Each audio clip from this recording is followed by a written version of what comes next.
सुप्रभात, नमस्कार। Online classes में मैं टीकू चौधरी आप सभी को स्वागत करता हूं। आज हमारा यह 41वां दिन हम लोग सीखने सिखाने की प्रक्रिया में आप सभी को लेकर के अब खेतों की ओर चलता हूं। और डरिएगा मत, नहीं खेतों में जाके काम नहीं करना है। खेतों से संबंधित बातें हम लोग जानकारी प्राप्त करेंगे, क्योंकि अभी जो हमारे डिजिटल इंडिया में जो हमारी पढ़ाई है वो हम लोग खेतों से दूर हो गए हैं। हमारे पास संसाधन की कमी नहीं है, बस उसकी गुणवत्ता को बनाए रखना है। यदि आप याद करें, जो बच्चे हैं वो याद करें कि जब फसल कटने का समय होता है, अगर यदि आपके दादा दादी जी खेती करते हैं, किसान हैं, तो गांव में निश्चित रूप से हिसाब करने के लिए आपको बुलाते होंगे कि बउआ इस तरह से ऐसा हुआ है फसल, इसका आप हिसाब कर दें। तो हम लोग बंगले झाड़ने लग जाते हैं, क्योंकि हमारे सिलेबस में ऐसा कुछ पढ़ाई ही नहीं है। और सर जी इतना दिन जो पढ़ाए थे वो हमारे दादाजी जो पूछे हैं, दादी जी ने जो पूछा है उसका कोई जवाब ही नहीं है हमारे पास, क्योंकि हमने वो पढ़ाई नहीं, मैंने वो कभी पढ़ाया नहीं आपको और वो जानते भी नहीं आप। तो इसीलिए थोड़ा सिलेबस से हट करके पहुंचते हैं खेतों की ओर, जहां अभी फसल कटने का समय है। सभी के लोगों के घर पे फसलें पहुंच गई हैं तैयार होकर के। तो अब उसमें से बहुत सारे किसान हैं। आप जानते हैं कि भारत की आत्मा गांव में बसती है, क्योंकि गांव में किसान बसते हैं। किसान बसते हैं अर्थात वो जब फसलें उगाते हैं, बीज बोते हैं, तो बहुत तरह के किसान होते हैं जो जमींदार परिवार से हैं, जमींदार हैं, उनके पास सैकड़ों बीघा अपनी जमीन होती है।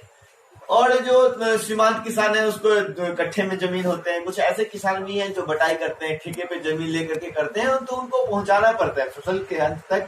या तो पैसे पहुंचाना पड़ता है जमीन मालिक के पास में, या अनाज पहुंचाना पड़ता है। तो वो अपने पास बुलाते हैं अपने बच्चों को और बोलते हैं कि बताओ ये हिसाब कितना हुआ, कितने रुपए हो गए, क्योंकि जमीन मालिक ने कहा है कि वो अनाज नहीं लेंगे, पैसे ही लेंगे। तो इसके लिए हिसाब करने के लिए आपको ये सब जानकारी प्राप्त होनी चाहिए, जो कि ना तो इंग्लिश मीडियम में ना ही हिंदी मीडियम में ये सब होता नहीं है। हम लोग जो मापने की तौलने की पद्धति है उसमें हम लोग क्विंटल, मेट्रिक टन इत्यादि, केजी, मिलीग्राम, सेंटीग्राम, डेसीग्राम इत्यादि तो पढ़ते हैं, लेकिन वहां ये नहीं ध्यान आता है कि मन किसे कहते हैं, पसेरी क्या होता है, बीघा क्या होता है, कट्ठा क्या होता है। तो ये सब जानकारी जब तक नहीं रहेगी तब तक हम वो हिसाब पूरा नहीं कर सकते हैं। तो वीडियो को आगे देखते चलिए और आज सीखते हैं। तो सबसे पहले मैं आपको जानकारी देता हूं कि अगर आप सुने होंगे खेतों के बारे में, तो एक बीघा में 20 कट्ठा होता है, एक कट्ठा में 20 धूड़ होता है, एक धूड़ में 20 धुड़की होता है। धुड़की से नीचे भी जाते हैं तो फुड़की होता है, लेकिन वो जानकारी हमें नहीं चाहिए। बस हमें इतना ध्यान रखना है कि एक बीघा मतलब 20 कट्ठा और एक कट्ठा मतलब 20 धूड़। फिर आगे जब पुराना जमाना था, हमारे पास जो लेन देन की प्रक्रिया होती थी तो कौड़ी चलता था। उसके बाद आना पे आगे 8 आना, 12 आना, 16 आना को 1 रुपया माना जाता था पूर्ण। 16 आना मतलब 100%, 100% होता था। फिर उससे आगे चलते गए तो सरफियां आती गई, वो सरफियों का लेन देन होता गया। फिर और आगे बढ़े हैं तो आजकल तो मुद्रा का पैमाना हो गया है और हम लोग पैसे रुपए लेन देन करते हैं, चाहे डॉलर में बदलना हो, चाहे सामान में उसको इंटरचेंज करना हो, चाहे कुछ भी हो। तो वो जानकारी नहीं हो पाती है। लेकिन आजकल जो भले आप जानते हैं कि ट्रक का वजन जो होता है वो धर्म कांटे पर होता है, तो वो मीट्रिक टन में होता है, क्विंटल में होता है। तो वहां पसेरी मन का कोई हिसाब नहीं रहता है। लेकिन हमारे जो दादाजी या खेती करते हैं, उन वृद्ध हैं, पुराने जमाने वाले लोग हैं, वो उस टाइम में सीबीएसई बोर्ड, आईसीएसई बोर्ड नहीं था, वो जानकारी नहीं है उनके पास, वो लोग उस स्कूल में नहीं पढ़े हुए हैं। तो उनके पास अभी जो है वो पसेरी चलता है, मन चलता है, कट्ठा के हिसाब से चलता है। तो मान लीजिए उन्होंने 8 पसेरी के हिसाब से प्रति कट्ठा की दर से ठेका पर लिया है 1 बीघा गेहूं। उसको गेहूं नहीं देना, उसको पैसे देने हैं। अब कितने पैसे होंगे? 17 रुपए प्रति किलो के हिसाब से लिया, मन के हिसाब से है बीघा में, फिर जाना है रुपया में। तो कैसे करेंगे? तो मेरे पास जानकारी होनी चाहिए कि मुझे पता है कि 1 बीघा में 20 कट्ठा होता है, मैंने लिखा है। अब आइए, मेरा इसका टॉपिक है खेतों का हिसाब किताब। 1 बीघा मतलब 20 कट्ठा, 1 कट्ठा मतलब 20 धूड़, ये क्षेत्रफल का पैमाना है। उसके बाद आते हैं वजन का पैमाना में। तो 1 क्विंटल में 100 किलो, आप क्विंटल जानते हैं, उसमें 100 केजी होता है, किलोग्राम। उसके बाद 1 मन जो है वो 40 किलो के बराबर होता है और 1 पसेरी जो है वो 5 किलो के बराबर होता है। आप जानते हैं कि 1 पसेरी में 5 किलो, 1 मन में 40 किलो, तो 5 अट्ठे 40, तो एक पसेरी को 8 से गुना कर देंगे, एक मन में 8 पसेरी आ जाएंगे। क्यों? एक क्विंटल में 2.5 मन हो जाएगा। इस तरह से हम लोग इंटरचेंज करके सीख सकते हैं। तो अब आते हैं कि अगर मान लीजिए मेरे मन में कुछ को आ गया कि हाँ एक पसेरी 5 किलो, हाँ एक मन 40 किलो, एक क्विंटल 100 किलो, एक बीघा 20 कट्ठा, ठीक है, एक कट्ठा 20 धूर। उससे नीचे हम लोग को जाने की आवश्यकता नहीं है। वैसे हम लोग के इधर ये बीघा चलता है, कट्ठा चलता है। आप भारत में ही दूसरी तरफ चले जाए, दूसरे राज्यों में चले जाए, वहां आपको किला चलता है, बिस्वा चलता है। किला बहुत बड़ा क्षेत्रफल को कहा जाता है, बिस्वा चलता है। तो अलग अलग भारत के अलग अलग भागों में अलग अलग होते हैं। जैसे हमारे यहाँ जमीन बिकता है कट्ठा के हिसाब से, कट्ठा को छोटा कर देते हैं तो धूर के हिसाब से बिकता है। लेकिन आप महानगरों में चले जाए, बड़े बड़े शहरों में चले जाए, वहां वर्ग गज के हिसाब से, गज नहीं, ये याद रखिएगा कि कभी कभी हम लोग बोलचाल की भाषा में कह देते हैं हाँ वो जो है ना जमीन खरीदा है 100 गज। 100 गज तो दूरी होगी ना, क्षेत्रफल कैसा हो सकता है? क्षेत्रफल के लिए तो हमें वर्ग गज बोलना पड़ेगा ना, 1 वर्ग गज, 100 वर्ग गज। तो जगह जगह पर अलग अलग पैमाना है नापने का, तो इसके लिए आपको टेंशन नहीं लेना है। उसके बाद ये भी ध्यान रखना है कि हमारे यहाँ जो धूड़ है वो स्पेशल, पहले जमाने में बड़े बड़े जरीब नहीं हुआ करता था, लोग कदम से ही माप देते थे। वो भले ही ऑथेंटिक पैमाना नहीं था, लेकिन इस तरह से ही मापा जाता था। तो एक धूड़ को जनरली हम लोग जो मापते हैं वो 3 डेग लंबा 3 डेग चौड़ा, डेग कदम की बात करता हूँ। तो 3 डेग लंबा 3 डेग चौड़ा मतलब 3 या 9 वर्ग डेग, 9 वर्ग कदम को जनरली एक धूर माना जाता है। वैसे एक लग्गी से मापते हैं, तो लग्गी में 6 हाथ 2 अंगुल का लग्गी हम लोग के इधर चलता है। तो एक लग्गी लंबा और एक लग्गी चौड़ा, एक वर्ग लग्गी बराबर कितना होता है? एक धूर। एक वर्ग लग्गी, एक वर्ग लग्गी बराबर होता है एक धूर, या 3 डेग गुणा में 3 डेग जो है वो होता है एक धूर। ये सब जानकारी हम लोगों को पता होना चाहिए। अब आते हैं, जैसे मान लीजिए मैं क्वेश्चन की बात करूं, तो जैसे 2 मन प्रति कट्ठा के हिसाब से 10 कट्ठा खेत में कुल कितना किलो, मन नहीं पूछा आपसे, किलो पूछा है। तो कुल वजन कितना होगा, कुल उपज कितनी होगी? तो कुल उपज देखिए कितना कट्ठा खेत, 10 कट्ठा, एक कट्ठा में कितना? 2 मन, 10 गुना में 2 मन। 10 गुना 2 मन कितना हो जाएगा आपका? 20 मन हो जाएगा। मन में नहीं पूछा, आपको किससे पूछा है कि किलो में बताइए कितना होगा। तो हमें पता है एक मन में कितना किलो, तो 40 किलो। तो तुरंत 20 को किससे गुणा कर देंगे? 40 से। कितना आ जाएगा? 800 किलोग्राम, किलो। आ गया ना आंसर। दूसरा क्वेश्चन है, 10 पसेरी प्रति कट्ठा की दर से, 10 पसेरी, ध्यान है ना, एक पसेरी 5 किलो। 2 बीघा दिया कट्ठा, पूछ रहा है बीघा, 2 बीघा, पता है मुझे, 1 बीघा में 20 कट्ठा, 2 बीघा 40 कट्ठा हो जाएगा। खेत ठेका पर दिया गया, तो अंत में कितना क्विंटल? देखिए अब क्वेश्चन हिसाब है कट्ठा में, उपज हुई बीघा में, पूछ रहा है क्विंटल में, दिक्कत है ना। तो फिर हम लोग उसको आपस में बदलेंगे पैमाना को। जैसे मुझे पता है कि एक पसेरी में, जैसे 2 बीघा खेत है, पहले तो ये बात करें, 2 बीघा, 1 बीघा में 20 कट्ठा, तो 2 बीघा बराबर कितना हो जाएगा? 40 कट्ठा। सेंस 2 बीघा बराबर 40 कट्ठा। कुल उपज कितनी हो गई?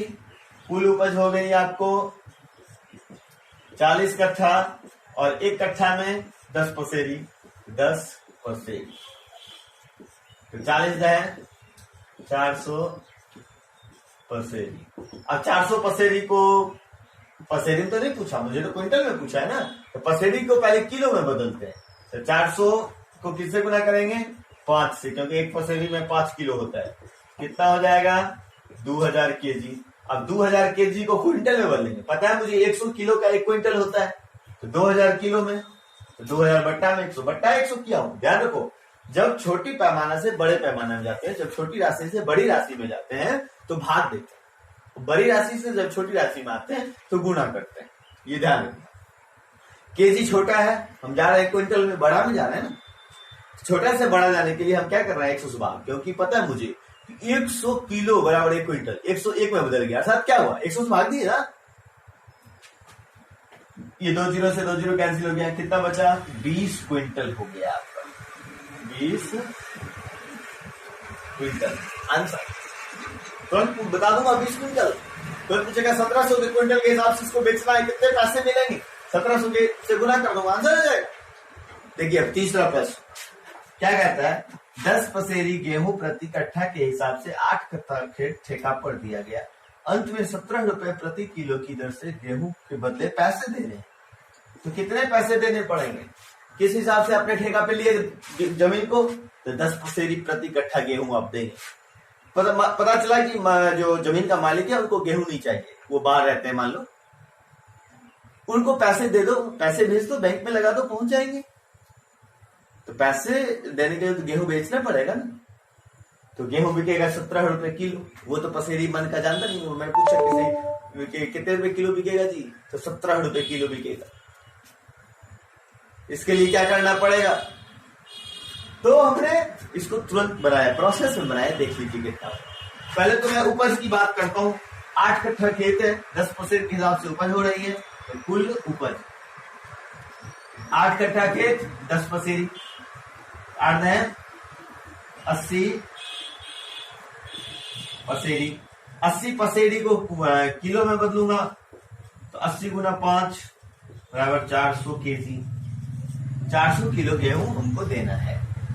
गेहूं दीजिए, पैसे दीजिए, 400 किलो का हिसाब कर दीजिए, तो पैसे कितने होंगे, रुपए कितने होंगे, 400 किलो और 1 किलो का दाम कितना है 17 रुपए, तो 17 चौका 6800 रुपए, उसको 6800 रुपए भेज दीजिए। समझ जाइए कि आपने 400 किलो गेहूं भेज दिया। 400 किलो अगर आपने गेहूं भेज दिया, समझ जाइए कि 10 पसेरी के हिसाब से आपने हिसाब कर लिए, बराबर हो गया।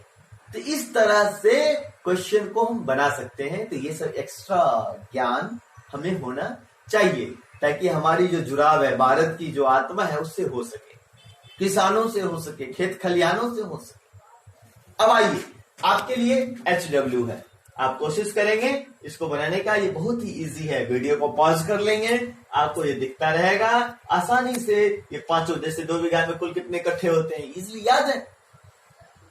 1 बीघा में 20 कट्ठा, 2 बीघा में 40 कट्ठा, इजिली बना सकते हैं। इस तरह से मैंने आपको अपनी भाषा में, भाषा हमारी उतनी स्पष्टता नहीं हो पाएगी, उत्कृष्ट नहीं हो पाएगा, लेकिन आप समझ में आ जाएगा। अगर एक बार समझ में नहीं आए तो दोबारा पढ़िएगा, दोबारा समझ नहीं आए दोबारा पढ़िएगा, निश्चित रूप से ये भाषाएं आपको समझ में आएगी और इसको आप बना करके देखिएगा, बनाइएगा। आप इंग्लिश मीडियम में हैं, आपको ये समझ में आ रहा होगा कि वो क्या सर, ये हम लोग कहां से इंग्लिश मीडियम वाले हैं, मैट्रिक टन समझते हैं, आप क्या पसेरी कट्ठा पे ले जा रहे हैं। लेकिन नहीं, ये भी जरूरी है हमारे लिए। निश्चित रूप से हर एक चीज जो इस समय के लिए, इस दुनिया के लिए सार्थक है, अगर वो हम सीख लें तो वो मेरे लिए, आपके लिए बहुत महत्वपूर्ण हो सकता है, इस समाज के लिए महत्वपूर्ण हो सकता है, इस देश के लिए महत्वपूर्ण हो सकता है। इसीलिए निश्चित रूप से इस टॉपिक को सीख लेंगे और इसी तरह प्रत्येक दिन कुछ नया टॉपिक लेकर के कोशिश रहती है आने की। आप लोगों को आज कल मैंने ट्रांसलेशन दिया था कि घोड़ा सड़क पर अड़क कर भड़क गया, the horse jibbed on the road. Jibbed, JIBBED, jibbed मतलब होता है अड़क कर भड़क जा।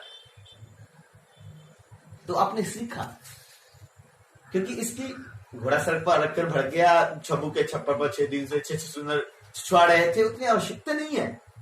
लेकिन कभी कभी क्लासेस में जाएंगे, आप बच्चे पूछ देते हैं, अगर मान लीजिए मैं पढ़ा लिखा हूँ, मैं भले टीचर नहीं हूँ, पढ़ा लिखा हूँ, और कोई बच्चे, छोटे बच्चे पूछ दिया, नहीं आ रहा है, तो थोड़ी शर्मिंदगी होती है, लेकिन वो आना चाहिए। तो इसीलिए ये सब जानकारी प्राप्त करता हूँ, आप लोगों से मैं भी सीखता हूँ, मैं आपको सिखाता हूँ। धन्यवाद। तो प्रत्येक दिन आप इसी तरह सीखते रहिए। लॉकडाउन अब बढ़ गया है 17 मई तक, ग्रीन जोन बिहार में है ही नहीं, ऑरेंज जोन में ही काम चलाना है। भगवान करे ऑरेंज जोन से ग्रीन हो जाए, सब कुछ ठीक हो जाए, और हम लोग फिर जो हमारा वर्ग कक्ष का शेड्यूल है उसमें मिले। तब तक के लिए धन्यवाद।